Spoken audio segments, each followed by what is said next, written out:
हजन हजन ma'am लौजगी Congress की मैनिफेस्टोद मणिपुर से थुगाइगदौरे मणिपुर से सेपरेट एडमिनिस्ट्रेशन पीने वाफम से यारोना वाफम से चप चाना येंगो ITLF की से लास्ट पेरा से यावरिसे मैम पाबिरो से यावरिसे करिनोब से आखर हनबा हिबा ओजा मणिपुर योंथोकेना खनबो ओजा प्रेस ब्रीफिंग तो मंत्री मसा मक्सिसु बुद्धि लक्षण मंगाल खर वाप लाइक लाइसु की मंगाल खर वापगुंबगी मौंग उथोपीरई मैनिफेस्टो यावरबनी मणिपुर कायनब का हता हाइचलेबा असेंबदी मैनिफेस्टो से ngasi की तजास लौटेरगा पेरा नंबर 5 नॉर्थ ईस्टर्न स्टेट हाइबा कंटेंट्स अदुगी मनुंग यावबची माना हाइदिदी number 5 the situation in Manipur has gone from bad to worse manipur na khambire बेद है अफब नते फते है वो से अमु हेन फते है मंत्री मसाना खंगदबदी गरमा है तोान तोान सेलेबल नायना लई अफब खर फब अमु हेन फब इपुगी कांगुनदी गुड गुटर गुटेस का हाइदम तवे अदुगुंब नतबा गुड बेस है तोान तोान वहां थोक लेजबदु मंत्री खंगनदबा याय मरमदी मंगाल खर वाटपदगुम तौई मणिपुर थुगाइगदमने हाइबा मियोइदो मधुगा हाइबा आउटर की MP अमसुंग इनर की MP सिगा चमिनरगा मणिपुर थुगाइननबा सिले हाइबसे मसी ए मियांग मफमदा ए हाइजरी राहुल गांधी न मणिपुर पीस थुगाइननबा होनै हाइबा पोसे मसी खुदम चांदम लोइनना अखोइद लई हाइबा मफमसे ए मियांग मफमदा ए थमजरी होगी लुचिंग पुरे राहुल जीदा मोन मेमोरेंडम मपी मेमोरेंडम अदुगी पेज अमखतु इलेक्ट्रॉनिक्स मीडिया उतना खोतना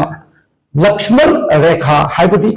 लगी मरी कोशल थम्ब वाफम हौदोई मानना आथ खंगबदौना तौरेब that very point what I mean indigenous tribal leaders forum Manipur नतग भारत कांग्रेस की सरकार लाबदी मैं चंजेरपगी आथदौना अखोदी उइयब अखोई लांजरे चंजेरगे अखोई कापियु हाइबगी आथ ओइनो उइ मनंदे मयान पुमन थमजगे वाफम सिमक्षो मैनिफेस्टो का यावरबा मणिपुर की प्रजा पुनमक यानरगा अमुक तंदु लेताबा हंजल हलकनी इफ अखोना सरकार पाइरबदी हाइबा वाफम सिगा इट इज वेरी कोरिलेटेड मरी याम लेने in order to achieve our socio-economic and political goals. And I have indigenous tribal leaders for economy, socio-economy, and political goals. The political settlement stipulated in the Congress parties manifesto must be fulfilled. Congress party manifesto the young the photo. Maduda equal Hazaba Tamaga. Political settlement among Makada political goal of social economy. Or Homeopathy Kadi Haibagi, I could Hazabat Lane Haibanaba. Congress of Wasat see the Yahuga, Nai Patra the Yahu Wafan Ashi, I could not Hazay, Banamaduna, Karigumba, Muna Adu, or Abadi, Lepas and Labadi, I could show the Maki, I could social economy and also political goal. Ashida. प्रजा पीबू है मंत्री Congress separate administration पीगतोरे like MP अहब मीन अहब मीन नांगसे हईतब मीन लौसनबदी वाबने हईतब मीन इरप हईतब मीन नांगपदी अहबन पाबम ताबदा मान हाइसिनी मासे हईजतन चिथदन तौरीनी कायबसे इट्स अ जनरल कंसेप्शन निपुण खुद जानब वाफमनी नो आई एम सेइंग अतना हाइब नतेब अदुरगदी करी तौब ताय कांग्रेस पार्टी ना इबुमो सकनायबा इकाई खुनजिरब मंत्री से अफब स्कूल लाइक तमनबे मथौ तारमा लायबा बुद्धि लक्षण ज्ञान कर पीबगी मथौ तारे हाइबसे as a legal expert chairman MPCC की चेयरमैन मोइना आई रिक्वेस्ट ऑफ जगे इबुमोदा मनम विभागन तादना लैपाक से छंबगी मुहूर्त लैपाक से नापी यू हाइबसे आई अपील तो जगे इबुमो लैपाक नापी यू तंगू लेता प्रजागी चौखट थवांग अमदी रोटी कपड़ा मकान निथीना free फंगब होटबियु छंदना लेबिरगनु हाइबसे ngasiगी lenga mapum sida oina ai appeal tawjage murup ani subada Rahul ji da mahakna leipa kaina na bala pani haibase masi ma ahin tu baya ramoye ai ngang sub kari no he matu tanja charapati withdraw to thupiu prajamayam na buti mana kunda lui yogre chori haige haibiyu manipur gi shu gi batang da khardan thamjage asi sumagi allegation da yawbani Congress na allegation tawi Congress ta chusi Congress ta or badera yes Congress ni lising ni ga manga amasung lising ni ga nipal da kari gi shu tawi bano haibado lepa ngam su khangde chenu chu tawi se shanti purna lama I nai thok na ba kal tu I jagoi thoron kaya taw dagani da makta ai ko men single tinajer ke hayat padaki tangai phadena Congress na chu tawhi kana kana tawlegi bino haibada UPF ki makhoi organization tarek tawhi 2011 da yenguba kadadi tawlegi ba moi organization to be matata triple times machine si pulapan chu soi tawle rame ai khoi thamjani lo wakhndi Chudagi Manipur da Iran howe Nipun Kudimna Kami democracy they party. The government is a continue Makha Makhasatar Katabidi Haibanev. Karamba program policy Amadi Tawi Batabando continuity process Haibachida. Haujiki like Narks in a Kang the Batagira, Kang the Kangara Naman is Harkati William Haki. Adu masih kadini tahu saya. Masih di Manipur tu 200 plus 60,000 people of Manipur displaced. Yung kaya may thare, yung kaya tuwai yung pa, yang tahu na. Adu yung mundo na continuity tahu leh. Progressive oba apa samaj ama tanggu leta bas kanti lambi de chang pugi mahutta. 30 people of lakh na hogi awa bata rahe hai bese. Everybody knows very, very well. Chhu to shi yadre patre hayabadi. Why? The president government le puro dana to chu dana withdraw to dana natra kana chu to cancel to dana hayoga tarik 28 February 2024 da chu gi matam loi gare lu gare matum da withdraw to cabinet nifanda chu go to le kra ko amabu Mula withdraw to haibu wahisi. Aku tahu dah yang mulai Manipur Praja yang khangda Manipur Praja yang haitama. Makhui thakkan mulun lahir betul betul well. Very unfortunate. My dear government, this is a very unfortunate. I'm telling you very frankly. And I, as a chairman, legal department of Manipur Pradesh Congress Committee, Manipur like Suhairaba, Manipur Buddhi Lokshin Lairaba. Marang kaya lairabane haibase I remind you musu nungchangmo NRC muna khudor bot oina pi hai kadai ka pi riba NRC chute pide NRC Shri Pradhan Mantri Narendra Modi ji na Delhi ke Ramlila ground da lisingani ka kunda NRC table le puthokidri haibase ai circular to jerake not now Adu video viral oba Narendra Modi ki bhasan da yaw karabani ai khoi na pami badi NRC chatna labadi law ma sembi you line aina ma sembi you that is also particularly for the Manipur 1951 we hin biu hai ba sin demand lewa adu lairabada laite mo khudor ko tamni hai lairabada ko khudor ko tamni hai Manipur da ILPP hai There is also Praja Purnamana CSO leader Purnamana Manipur ki academician think tanker Purnamana hai Manipur the PILP inner line permit paper diagram hai ginta weba maya yaudaba chizin da ban khang da ba che arang mo ni thang di langduk lagade ang thau weba ekoi ni maitai ki imung da le ba rasem thang di kodi jar da botut mo ewa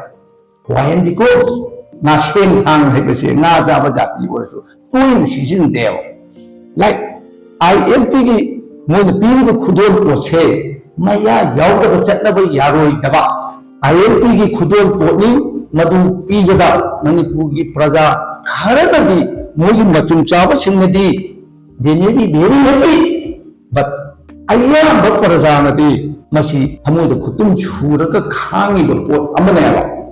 Chimati Indira Gandhi in a Habi and Bama Matang, Pandey, Mani Prazas in the pyramid, what more or less. Chimati Indira Gandhi, Hungary, Pushi, Matanda, Harati, Pudimata, Hirami, Habak Yam Shushi, why am Nangumshi, I would say. Hatyagata, Pati Lonada, Ye, Mahamantra for the Bharat Jati. हौजिकी नरेंद्र मोदी जी का खुन्नजेरी को प्रधानमंत्री की मोदी मंत्र ने हाइबदो machine पांथो बड़ा है कोई पुन नहीं निशी है बच्चे एक प्रजा पुनः अपील तो जगह छपका छाप छपका विकास छपका प्रयास न्याय लगता न्याय लेना ना अपने पर शेषिबो खुदा अमक तक भी होगा खुद न्याय में तो मुक्ति तो रेने है हाइबना अभी मायके इधर पीछे बता रहा थी कांग्रेस की सरकार ने मतंदा संगागरबा संगे अमा मथक कईयों लक्षलक संगा उगरे वायरल सकी मधु तुम ने दिया आयाम जन कुबा कोदो कोदो खुईरो अदो मथबक तो मधु वेरी हेडे हंदक नौ नम्याम पुन्ना पुन्ना ख्वाइदगी मतिक चाबनी हाइदना एमपी की इलेक्शन तलांतान छुबदा मणिपुरदगी रिप्रेजेंट तौनबगी दमकता Professor Akoijam Oza Bimon Khangi Base Media Hybra Lay Khangi Bini Hyper Statement Ama Yam Chok the Tamela. Huran Message Karamaito Huran even no Hyper expert within the Kamava. Even though the guy could never Mantri Duna Media, social media, Lay the Kari Bini Hyper they are all around the Kari Baja. You say it's a micro. Mahadura Eva, Bimodi Media, Congress Media, Lay Lagi Bene. Mashima Ayam, Shane Ayam, my Gedi, Media, laying out jewelry of a poor hypothesis. Mami, we have that I am very shameful. I am crazy. No check, or we like Aduba, they talk patient to Europa. To them, Howsiki Anishuba, Bartels and Atapatina, losing the Tam Shiki Anishuba. Elections की मामांगा media electronics media दा discussion गुम्बा पनुम फुटना गुम्बा अदिकी debate गुम्बा दा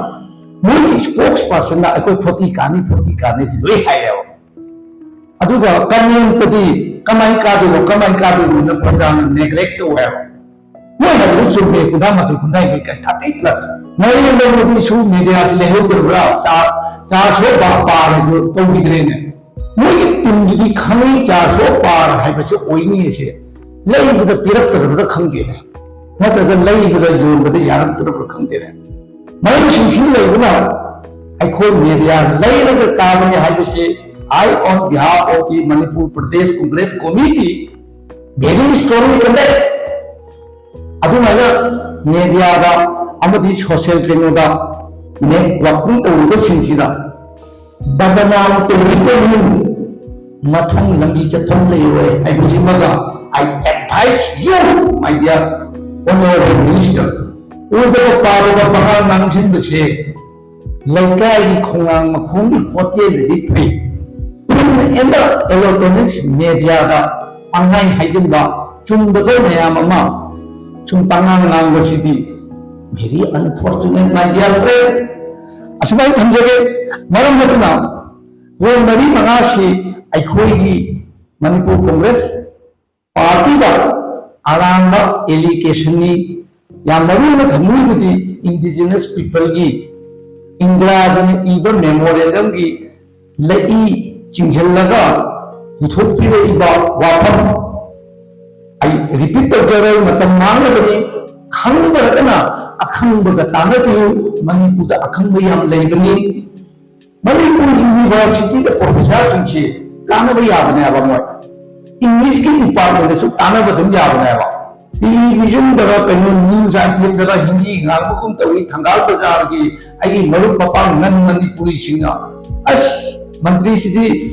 ꯀꯣꯚꯤꯗꯀ ꯅꯠꯇꯦ Ranjana pass ꯇꯧꯔꯕꯖꯥꯠꯅꯤ ꯃꯥ ꯉꯥꯡꯉꯤꯕ ꯍꯤꯟꯗꯤꯁꯦ ꯑꯩꯈꯣꯏꯅ ꯑꯝꯇ ꯈꯪꯗꯦ ꯍꯥꯏꯔꯛꯑꯦꯕ ꯑꯁꯤꯒꯨꯝꯕꯁꯤꯡꯁꯤ ꯇꯧꯍꯟꯖꯅꯤꯡꯗꯦ ꯏꯃꯥꯏ ꯑꯣꯏꯖꯒꯦ ꯇꯔꯨꯝ ꯅꯃꯥꯏ ꯃꯃꯤꯠ ꯏꯊꯥ ꯊꯥꯔꯒ ꯌꯦꯡꯕꯗ ꯄꯛꯆꯩ ꯑꯩꯈꯣꯏꯒꯤ ꯃꯟꯇ꯭ꯔꯤꯅꯤꯅ ꯄꯨꯊꯣꯛꯆꯒꯦ ꯕꯨꯙꯤꯗꯨꯗꯒ ꯍꯥꯞꯆꯤꯟꯕꯤꯌꯨ ꯂꯧꯁꯤꯡꯗꯨꯗꯒ ꯇꯥꯟꯁꯤꯟꯕꯤꯌꯨ ꯃꯔꯝꯁꯤꯡꯁꯤ ꯌꯥꯝꯅ ꯁꯥꯡꯅ ꯑꯩꯅ ꯃꯇꯝ ꯂꯧꯖꯗꯅ ꯑꯔꯣꯏꯕꯗ ꯃꯅꯤꯄꯨꯔꯒꯤ ꯍꯧꯖꯤꯛ ꯁꯔꯀꯥꯔ ꯑꯁꯤꯅ ꯎꯆꯤꯗ ꯈꯔ ꯇꯥꯏꯅ ꯀꯪꯒ꯭ꯔꯦꯁꯇ ꯈꯔ ꯇꯥꯏꯅꯗꯅ ꯂꯩꯄꯥꯛ ꯉꯥꯛꯄꯒꯤ ꯃꯍꯨꯠꯇ ꯂꯩꯄꯥꯛꯁꯤ ꯁꯪꯕꯒꯤ ꯃꯍꯨꯠꯇ ꯂꯩꯄꯥꯛꯁꯤ ꯉꯥꯛꯄꯤꯌꯨ ꯁꯦꯝꯕꯤꯌꯨ ꯅ꯭ꯌꯨ ꯖꯦꯅꯦꯔꯦꯁꯟ ꯏꯆꯥꯁꯤꯡ ꯏꯅꯥꯎꯁꯤꯡ ꯄ꯭ꯔꯣꯄꯔ ꯑꯦꯖꯨꯀꯦꯁꯟꯒꯤ ꯃꯉꯥꯜ ꯐꯪꯅꯅꯕ ꯍꯣꯠꯅꯕꯤꯌꯨ ꯌꯨꯅꯤꯚꯔꯁꯤꯇꯤꯒꯤ ꯚꯤꯁꯤ ꯂꯩꯇꯅ ꯆꯂꯥꯏꯕ ꯌꯨꯅꯤꯚꯔꯁꯤꯇꯤꯒꯤ ꯔꯦꯖꯤꯁꯇ꯭ꯔꯥꯔ ꯂꯩꯇꯅ ꯆꯂꯥꯏꯕ ꯃꯄꯤ ꯃꯄꯥ ꯂꯩꯇꯕ ꯏꯃꯨꯡꯁꯦ ꯀꯔꯝꯍꯥꯏꯅ ꯇꯧꯗꯅ ꯈꯪꯒꯦ ꯍꯥꯏꯕ ꯃꯃꯥꯡꯉꯩꯒꯤ ꯑꯍꯜ ꯂꯃꯟꯒꯤ ꯄꯥꯎꯇꯥꯛ ꯑꯝꯇꯪ ꯊꯝꯖꯒꯦ ꯀꯣꯟꯊꯣꯡꯗꯒꯤ ꯂꯦꯞꯄꯒ ꯌꯨꯝꯁꯤ ꯌꯦꯡꯕꯗ ꯑꯍꯜ ꯄꯥꯟꯕ ꯌꯨꯝꯅꯤ ꯍꯥꯏꯕꯁꯤ ꯈꯪꯉꯦꯕ ꯀꯔꯝꯍꯥꯏꯅ ꯇꯧꯗꯅ ꯈꯪꯉꯤ ꯁꯨꯃꯥꯡ ꯐꯤꯂꯣꯟ ꯌꯦꯅꯈꯥ ꯁꯪꯒꯣꯏ ꯎꯪꯒꯣꯏ ꯇꯔꯨ ꯇꯅꯥꯜꯂꯕ ꯌꯨꯝꯗꯣ ꯑꯍꯜ ꯄꯥꯟꯕ ꯌꯨꯝꯅꯤ ꯈꯪꯉꯦꯕ ꯁꯨꯃꯥꯡ ꯅꯥꯄꯤ ꯅꯣꯡꯁꯣꯡꯅ ꯊꯜꯂꯕ ꯌꯦꯅꯈꯥꯗ ꯑꯉꯥꯡꯒꯤ ꯑꯃꯥꯡ ꯑꯁꯣꯏꯅ ꯊꯜꯂꯕ ꯁꯪꯒꯣꯏꯗ ꯑꯃꯣꯠ ꯑꯀꯥꯏꯅ ꯊꯜꯂꯕꯗꯤ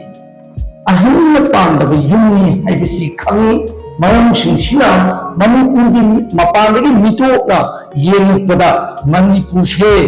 ꯁꯔꯀꯥꯔ ꯂꯩꯕ ꯂꯝꯅꯤ ꯍꯥꯏꯅꯅꯕꯒꯤꯗꯃꯛꯇ ꯄ꯭ꯔꯣꯄꯔ ꯒꯣꯚꯔꯅꯥꯟꯁ ꯑꯃ ꯀ꯭ꯔꯤꯌꯦꯠ ꯇꯧꯕꯤꯌꯨ ꯍꯥꯏꯕꯁꯤꯅ ꯑꯔꯣꯏꯕ ꯑꯩꯍꯥꯛꯀꯤ ꯇꯧꯗꯅ ꯑꯣꯏꯖꯒꯦ ꯊꯦꯡꯛ ꯌꯨ ꯑꯣꯜ